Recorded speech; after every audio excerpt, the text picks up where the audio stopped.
ಆತ್ಮೀಯ H16 news ಅರ್ಥಾತ್ ಹೇ ಸೀತಾರಾಮ್ಗೆ ಸ್ವಾಗತ. ನಾನು ನಿಮ್ಮವ MI ಅಥವಾ ಮಲ್ಲಪ್ಪ ಜೂತವರ. ಆತ್ಮೇಲೆ ಇವತ್ತು ದೇಶದ್ದಾಗಿರ್ಬೋದು, ನಾಡಿಂದಾಗಿರ್ಬೋದು, ಇವತ್ತು ನಾವು ನಾಡಿನ ಬಗ್ಗೆ ಒಂದಿಷ್ಟು ವಿಚಾರ ಮಾಡುವಂಥದ್ದು, ನಾಯಕತ್ವದ ಬಗ್ಗೆ ಅಥವಾ ಒಂದು ಹೋರಾಟದ ಹೊಸ ಒಂದು ವ್ಯವಸ್ಥೆಗೆ ನಾಂದಿ ಹಾಡುವ ವ್ಯಕ್ತಿತ್ವಗಳ ಬಗ್ಗೆ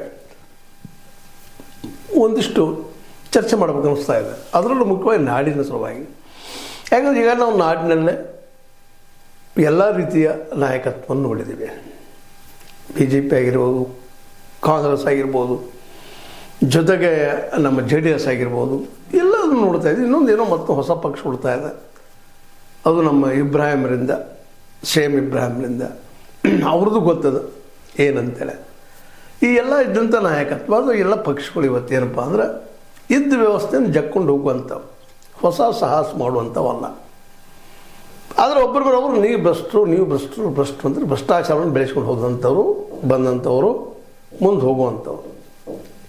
ಇದಕ್ಕೊಂದು ಪರ್ಯಾಯ ಏನಪ್ಪ, ಇದ್ದ ವ್ಯವಸ್ಥೆಯಲ್ಲೇ ಎಲ್ಲರಿಗೂ ಉದ್ಯೋಗ ಕೊಡಿಸುವಂತಹ, ಎಲ್ಲರ ಬದುಕು ಚೆನ್ನಾಗಿ ಆಗುವಂಥ, ಬಡತನ ಹೋಗಲಾಡಿಸುವಂಥ, ಸಮಾನವಾಗಿ ಬದುಕಿಸೋದು ಮಾತಾಡ್ತಾರೆ ಎಲ್ಲರೂ. ಆದರೆ ಅದನ್ನು ಕಾರ್ಯರೂಪಕ್ಕೆ ತರುವಂಥ ಶಕ್ತಿ ಯಾರಲ್ಲೂ ಕಂಡು ಬರ್ತಾ ಇಲ್ಲ. ಒಂದೇನು ನಡೆಯೋಕ್ಕೆ ಬಂದಿತ್ತು ರೈತ ಸಂಘಟನೆಯಿಂದ ಹಿಂದೆ ಪ್ರೊಫೆಸರ್ ನಂಜುಂಡ ಸ್ವಾಮಿ ಅವರಿಂದ ಆಗಿರ್ಬೋದು, ಅದೇ ಕಾಲಕ್ಕೆ ನಮ್ಮ ಬಾಬಾಗೌಡ ಪಾಟೀಲ್ ಅಂಥವರಿಂದ ಆಗಿರ್ಬೋದು. ಹೌದು, ಹೊಸದಾದಂಥ ಒಂದೇನೋ ಹೌದಪ್ಪ, ರೈತರು ಈ ದೇಶದ ಅಥವಾ ಈ ನಾಡಿನ ಮುಖ್ಯ ಜೀವ ರೈತರು. ಇದರಲ್ಲಿ ಎರಡು ಮಾತಿಲ್ಲ. ರೈತ ಇಲ್ಲ ಅಂದ್ರೆ ಈ ದೇಶ ಇಲ್ಲ, ನಾವು ಇಲ್ಲ, ನೀವು ಇಲ್ಲ ಅಂದಂಗೆ ಆಗೋಗ್ಬಿಡುವಂಥದ್ದು.